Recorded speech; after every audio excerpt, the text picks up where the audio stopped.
On today's expose, I wanted to highlight Catherine Ann, also Kat, Summers.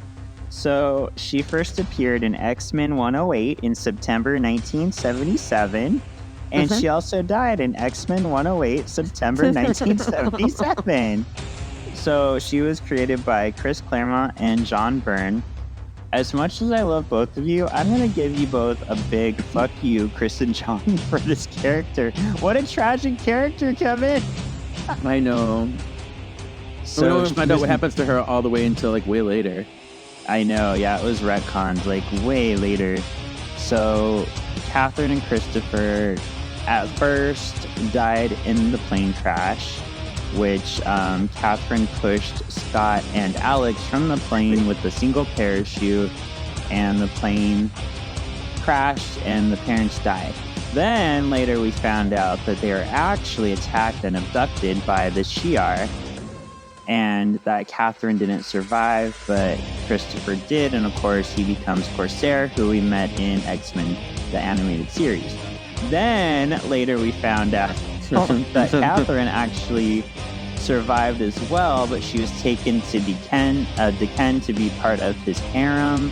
She was sexually, like, I guess I shouldn't say fuck you to Chris and John. They didn't write this part. Later people did. Yeah, right. She was sexually abused and raped consistently by Deken, who he did it in front of Christopher, and then as like a final fuck you to Christopher Summers, he killed her in front of Chris.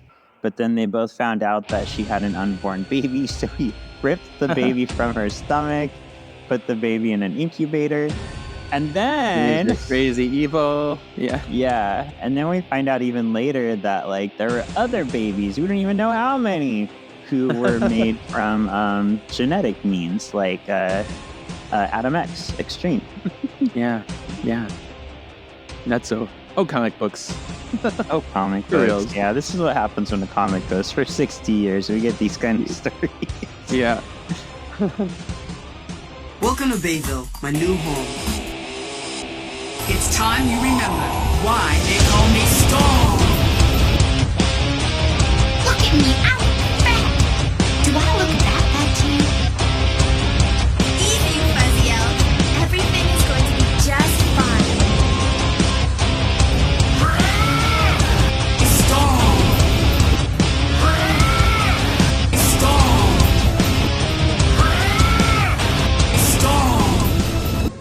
Was tight. I give it 2 thumbs up.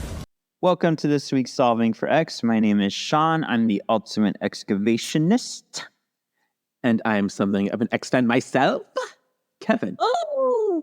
And Sexy X, we are here to take you through all the visual media, all the video media for X-Men. And we are currently on X-Men Evolution. Yay! We're finally almost on this fucking season 1. almost done. Almost. So our question last week was previously on whose claws would you rather have? Wolverine, Sabretooth, Daken, or X-23? Kevin, how do you think this played out? Well, we were just at the Uncanny Experience, and you're kind of giving me little teasers. I know, along the way. So I saw how Wolverine was dominating, unfortunately. Kind of the basic answer, but I think he won. Okay. We had Sabretooth with 0%. Nobody wants those damn claws. No. We had Daken with 10%. So, like us, not too excited. We had a tie. Oh, really? Wolverine and X-23 both came out with 45% of the vote. So it kind of evened out. Well, that's good. I'm glad about that. Yeah, I'm not too angry. Yeah, Wolverine's claws are kind of boring now. Like, Laura has such cooler claws, but whatever. Yeah. Whatever. I think people, because Wolverine is so iconic, people know him. That's what people, they think it's cool because it's the face of X-Men, or the claws of X-Men. Yeah. So. And yeah, Kevin and I this past weekend were at Uncanny Experience. So we definitely want to do a bonus episode where we tell you about how amazing and fun that was. We got to hang out with number one fan of the pod, Ryan Yorio, which was a gift. Yeah. Hi, Ryan. brother from another Hi. mother. We didn't get any Yeah. pictures together, although there was some from the House Xavier pep rally. There's that, but otherwise we didn't Nice. get any pictures together. Oh, sad. How dare you? How dare you? I know. So yeah, if you're on the fence about going to this event, I'm definitely going next year. I already called my friend Chris to be like, oh my God, I got to meet this person, and Chris Claremont gave me my diploma, and this person, and this person. He's like, okay, I'm going next year. Yeah, very cool experience. Yeah, it's very cool. Yeah. Mm-hmm. So look out for that bonus episode on our experience at the Uncanny Experience. You get to get kind of mine and Ryan's, my first time, Ryan's second time going, and you'll get to get Kevin's experience of being behind the scenes and working as a cosplayer. Yeah. Yeah. So it's going to be cool, different perspectives. Yeah. All right, so today we're here to talk about the Cauldron Part 1, the penultimate episode of Season 1. And this aired 5/5/2001, written by Simon Furman, directed by Gary Graham, our superhero name. Gary Graham. Yeah, I love him. I love him. So we start off at the school. Scott and Jean tear through the front gates. Scott is so excited for the weekend, he forgets to grab his backpack full of homework. Scott runs inside. He's such a kid in this scene. He really runs is. inside, leaving Jean alone at the car.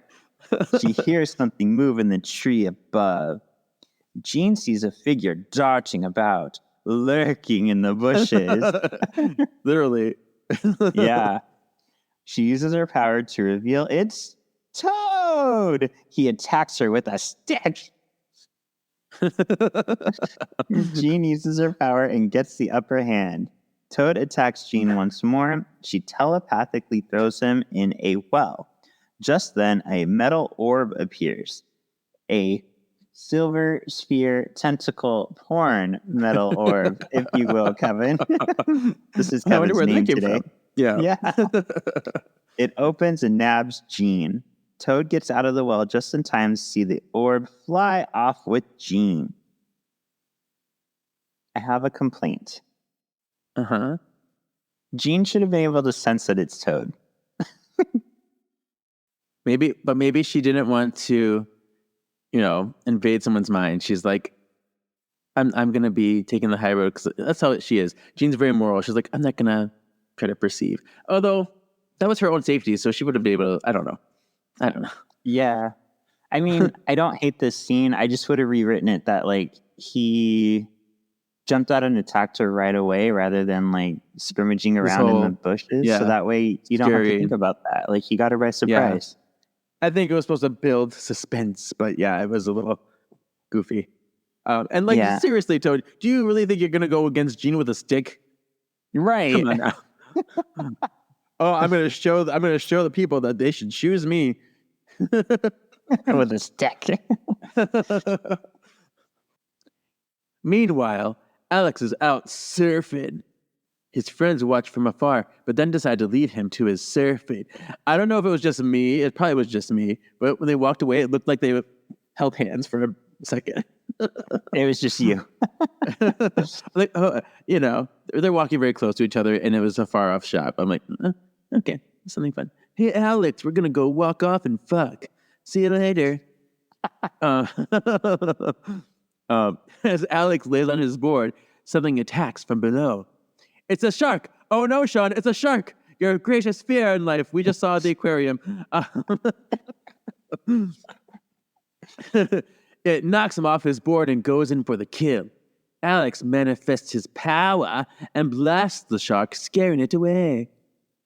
Yeah, his power is very, like, red. It looked like Psylocke, like that magenta color. Isn't it supposed to be yellow, isn't it? Yeah. Like yellow waves? Because it's like solar energy. But I guess it matches more with Cyclops this way, which makes sense. Right. Yeah, But they both have this. Yeah, well, maybe. That's retcon too. We talked about that. But, Yeah. And yeah, Kevin knows I fear sharks. And we did walk through a shark tunnel at the aquarium with one very frightening looking shark. But whatever. I did it. I walked through. I don't think sharks really attack like this unless they're Jaws or Sharknado or whatever. I don't think they're just like, I'm gonna bump your board and knock you off and try to eat you. But yeah. Yeah, because the main reason why a shark would attack would be if it thinks you're an otter, which being on a board, it wouldn't make that mistake. It would just look like a board in the water. So yeah, this would not happen. Yeah. But yeah, Alex has longer hair. I almost thought he was worn at first. Oh yeah, because he's a surfer dude, bro. Gotta have that Yeah. hair.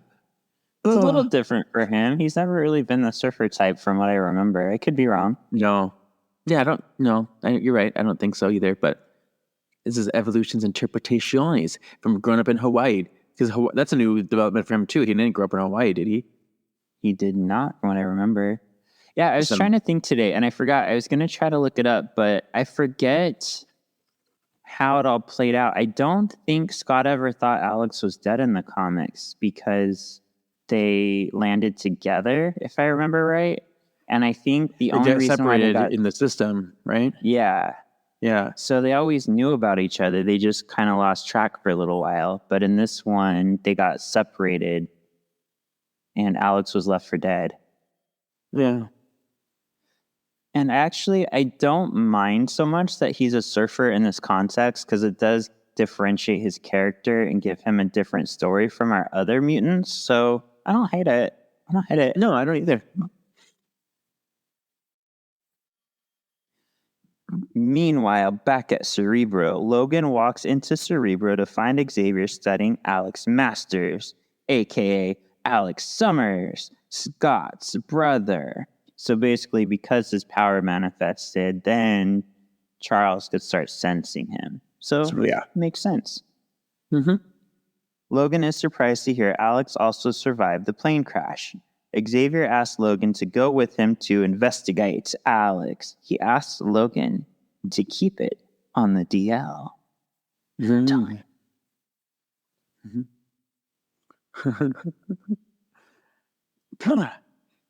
Back at the batch, a confused Alex sits on the shore looking at his hands. My hands are red. I was rubbing things too much. He lays down and is visibly visited by Magneto. Magneto tells Alex he can help him manage his new powers. And Magneto just sounds weird. This voice is not right. I do not like it. Yeah. Help him release the pressure building inside. Caused by his... I'm like, hello, my hands are already red. Can't you tell? I've already been there. I can teach him. Like, I've learned. Thanks, but no thanks, creeper man. But I will help you release the pressure inside caused by his newly formed powers. Magneto offers Alex sanctuary, which isn't that a fun little callback? Because didn't he call Asteroid M sanctuary in the show before? Yeah, actually, Asteroid M shows up in the episode Sanctuary, and it's also been like the term used in the comics. So this is cool that we're getting kind of both names, Sanctuary and Asteroid M. Yeah. Yeah. But I love Alex here. He's like, dude, get away, weirdo guy. You're so creepy. I don't care about you. Like, yeah, that's how I would react too. I'm like, what are you doing?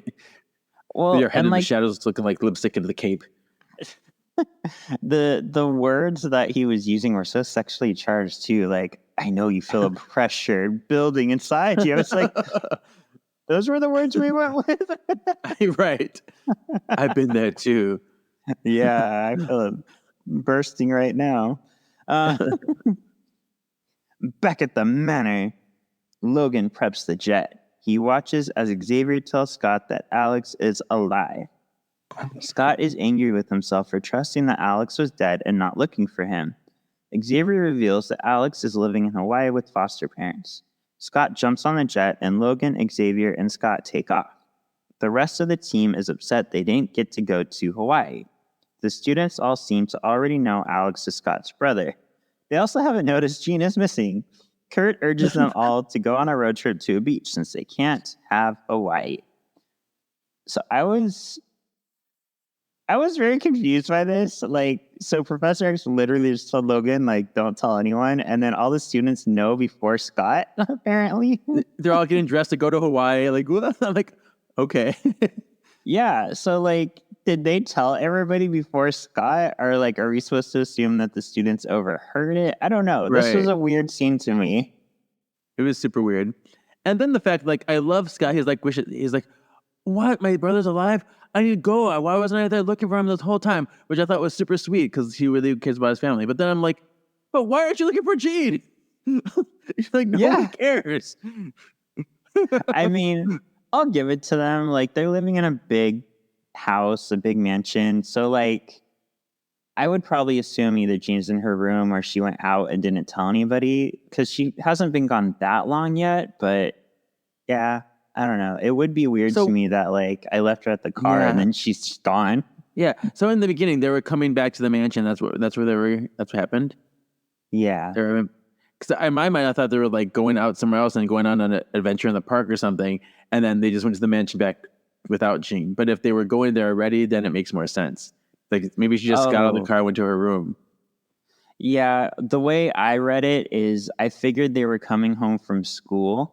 And that's why he had his backpack and he's like, the weekend. So yeah, I think that's what happened.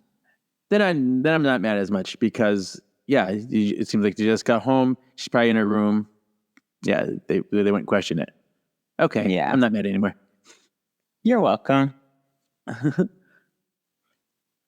All right.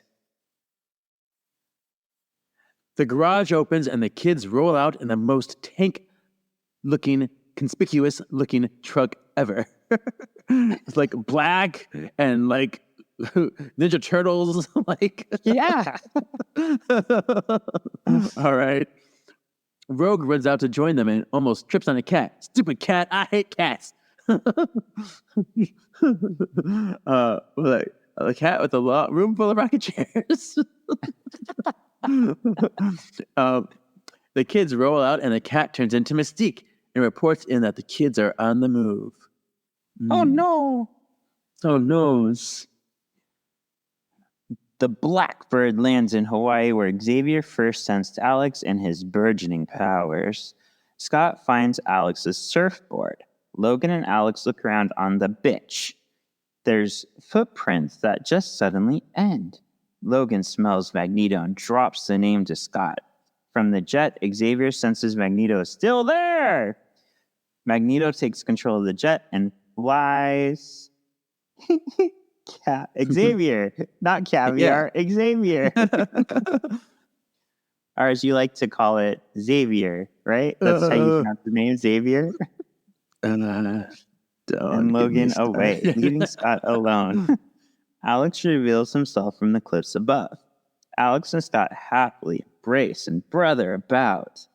Alex reveals he is working with Magneto, which throws Scott off. Alex shows Scott his power and begins leading Scott to a metal orb, like the one that took Jean. Scott doesn't like the orb, but he decides to go as long as he is with Alex. See, this was like, Alex sounds like he just joined a cult. Like a complete 180 change of heart. He goes from creeper guy to like, oh, I love Magneto now. I'm like, that's unsettling. Yeah, that's unsettling. And the fact that Alex said bro was unsettling to me too. Now I don't like him as much. I hate that. Bro. Hey, bro. What's up, bro? My stupid little niece says that. Hey, bro. Yeah, bro. I'm a surfer, dude. All right.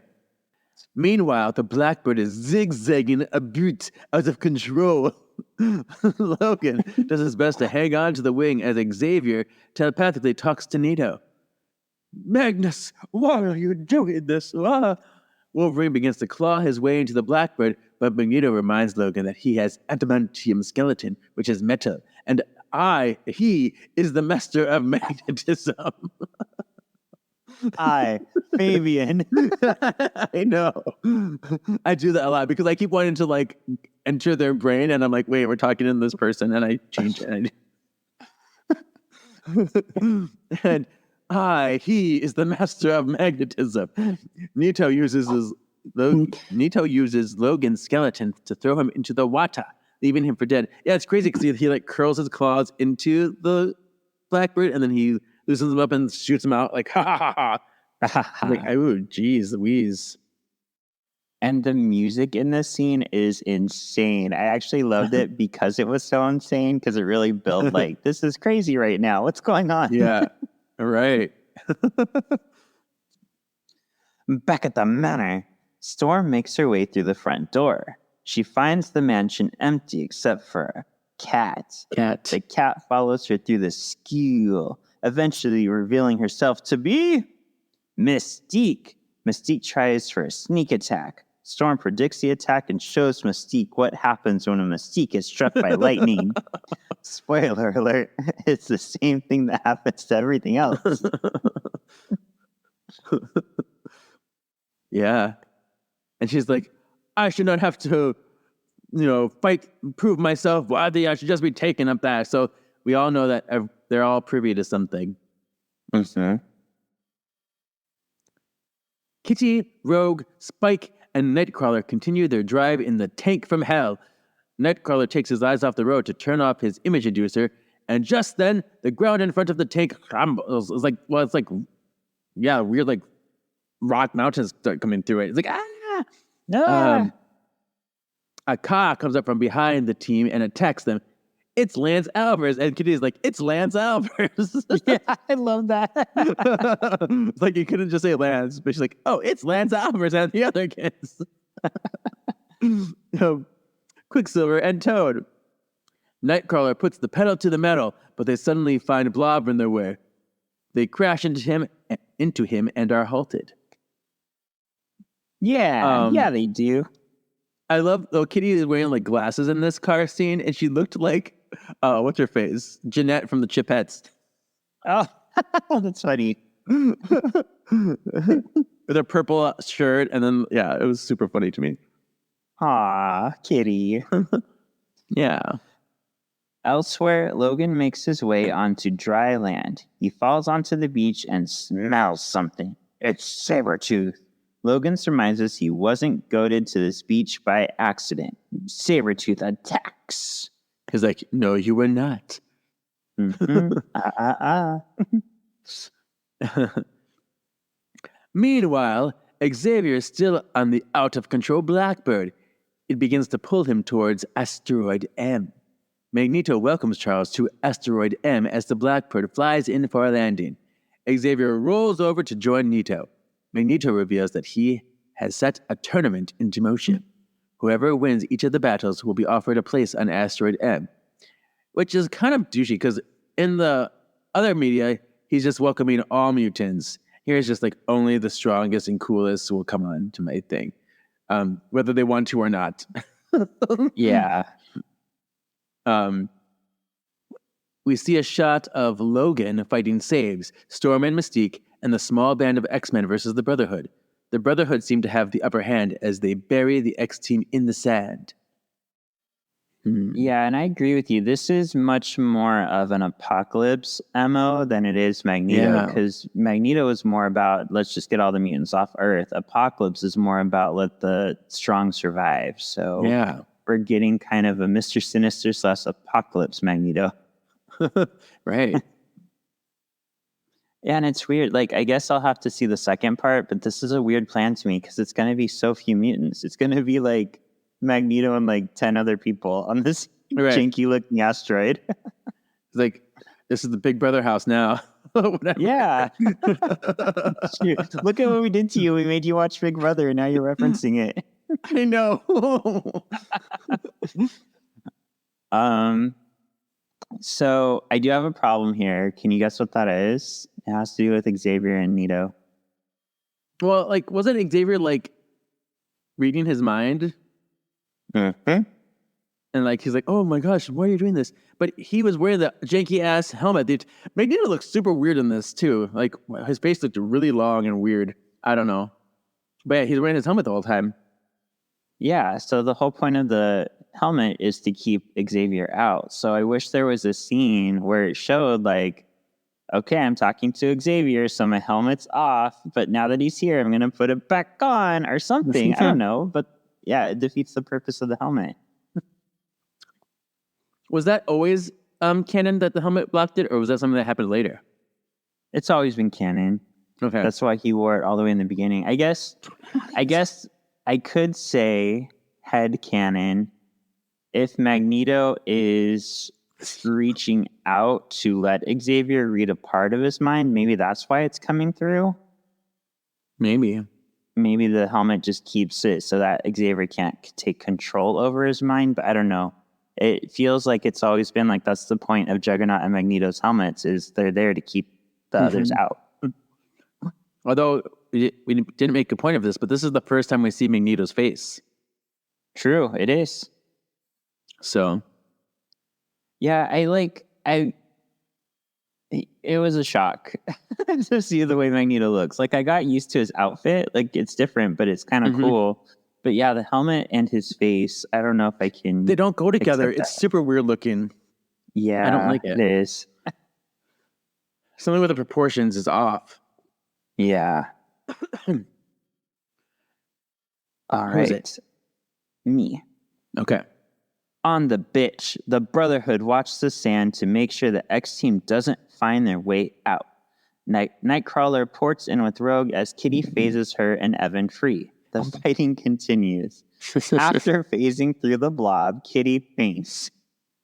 That would be really gross, though. She saw it from the inside. God. I know. Ew. Like, well, I guess blob won. Made me faint because that was disgusting. That was kind of lame. Quicksilver buries Evan in sand. Lance Alvers manages to trick Nightcrawler into falling rocks onto himself, but Rogue takes out Toad.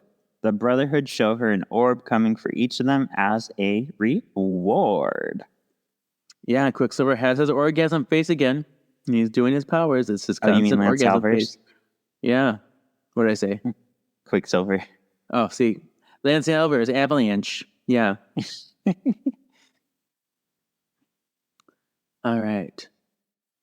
Back at the manor, Storm and Mystique continue their battle. Mystique is mad that Magneto is forcing her to prove herself to him. Storm grows tired of the fight and uses fog to help her take out Mystique. And I thought this was a badass moment for Storm. She's just like, you do not come to my house and attack me. He's like, get out of my house. Bitch. Bitch. Bam. Bitch went down. Yep. Just then, an orb comes for Storm and takes her away, crashing through the wall. I was like, what the fuck? And she's like,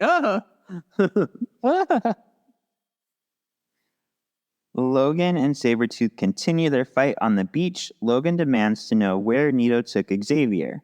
Sabretooth reveals that Xavier was lucky enough to get a free pass to Sanctuary as the rest of them have to fight for it. Rawr.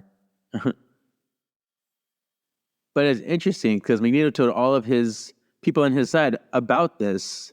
He told the Brotherhood, he told Sabes, he told Mystique. He's like, okay, we're going to have a thing. So they should have been even more prepared, but no. Yeah, they have the upper hand right now, so yeah. Yeah. No. Me? Yes. Mm-hmm. Back on Asteroid M, Nito continues to tell Xavier about his plan. He tells Xavier that they are just waiting on Logan and Sabretooth to finish their fight. Xavier asks what happens to those who don't come willingly, like they get the tentacle porn. And then Nito shows Charles that he has taken Jean, Rogue, and Storm captive and is holding them in suspended animation. Magneto mentions having a willing recruit from Xavier's side. Oh yeah, and he shows the other Brotherhood people come too. Like, there they are. Here we are. We're standing here. We're not in suspended animation, but we're here because we came willingly, I guess. But here's the willing recruit from the other side. In comes the Summers brothers, both working for Nito in their bomber jackets. Yep. So this was almost called the Silver Sphere Part 1, which I like that better because nothing about this is the Cauldron. There's no Cauldron. I think the Cauldron comes into play next episode, if I remember correctly.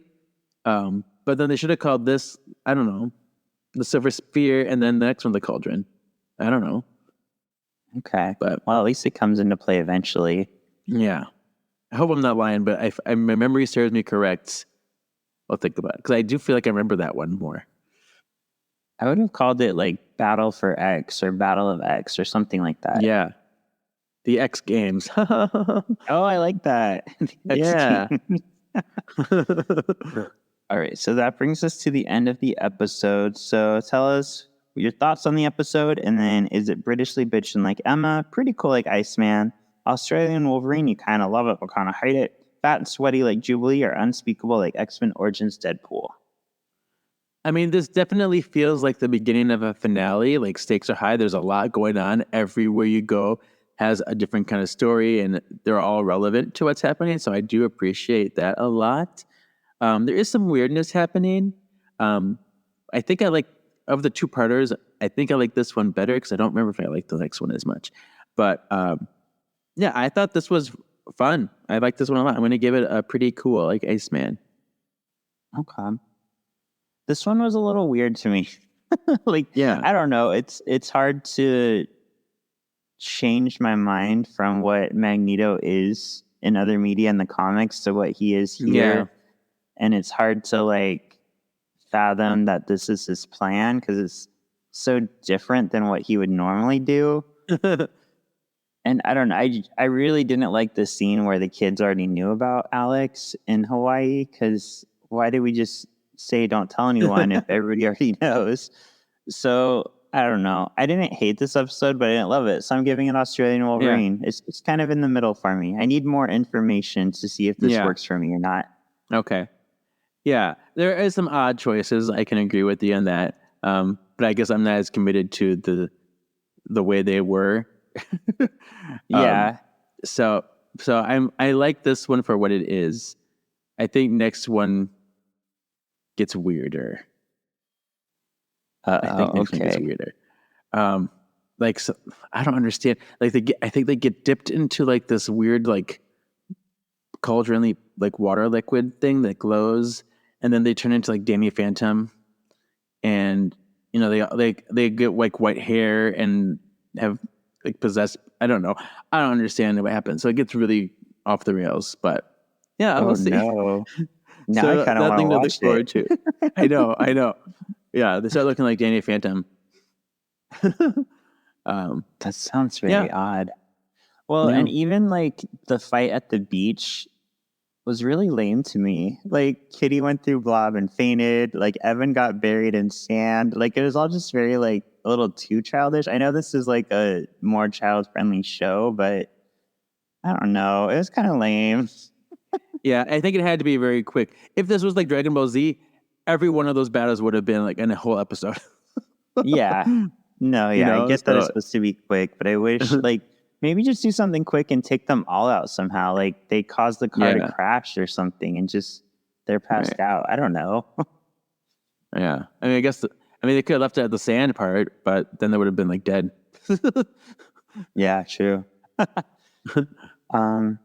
Who would you say is the MXP? See, I gave it a tie because I had a hard time figuring out between Jean and Storm to me, because I feel like both of them were owning the battle. They were right in their sentiments, like, why are you attacking me? Leave me alone.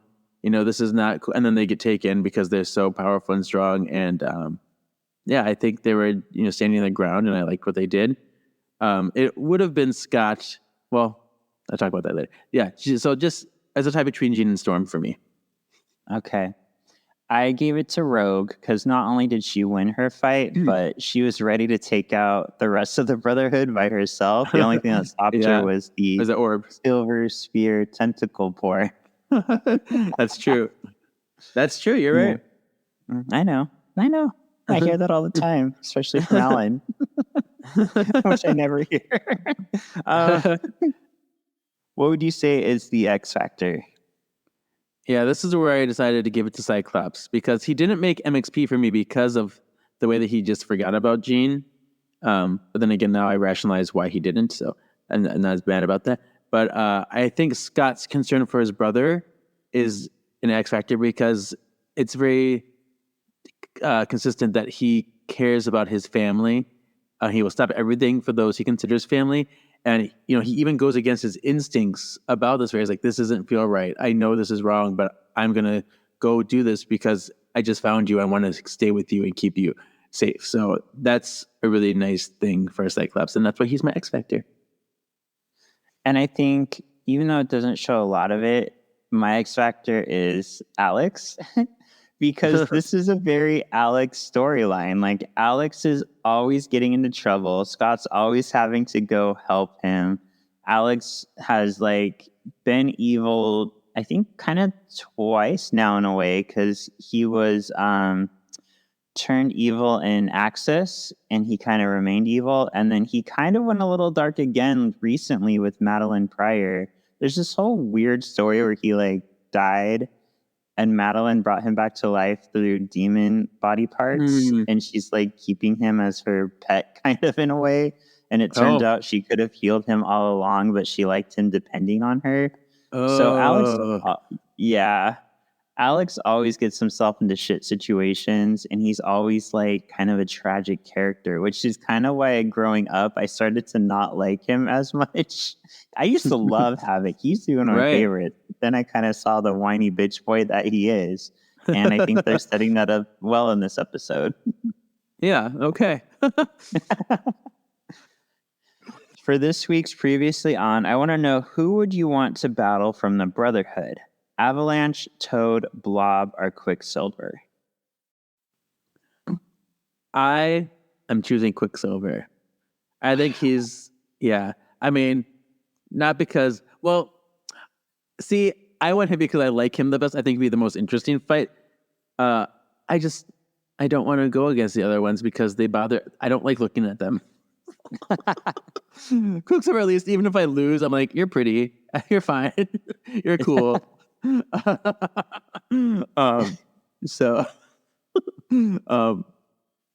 don't know. I mean, I don't know, but that's good because then I won't be taken to the place and I can live my life on Earth if I lose. So yeah, and I think Quicksilver would be interesting because it'd be more of a battle of wits. Because I feel like because he's fast, he's more quick to anger. So his weakness would be pissing him off. Right, his emotions, or trying to exploit his speed to your advantage.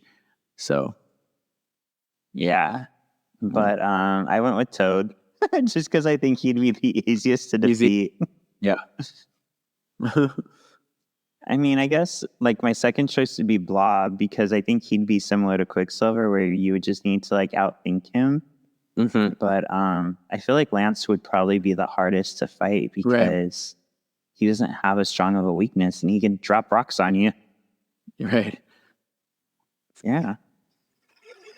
Cool. Wow, we got through the Cauldron Part 1. Next week is the Cauldron Part 2. Then we plan on taking a break. We haven't decided how long we're going to take, but we'll let you know next episode. And also look out for the bonus, the Uncanny Experience episode next week. Woohoo! Yeah, woohoo! Kevin, where can they find you? Yes, you can follow me on my personal Instagram, KJEEZY87, but it's not where you think. And you can follow the other podcast we do, Words of the Witches. We're talking about the morality in Charmed this week. And so that's what we got. Yeah, and check out my Instagram, Shawn Porrett, ShawnPorrett.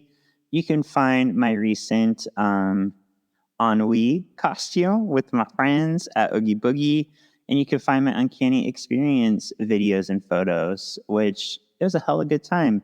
So yeah, check that out. That'll link you to my book, Witch's Brew, Dream of Waking, and any other projects Kevin and I have going on. Thank you for listening, Sexy Xties. We'll see you next week for the finale. Finale.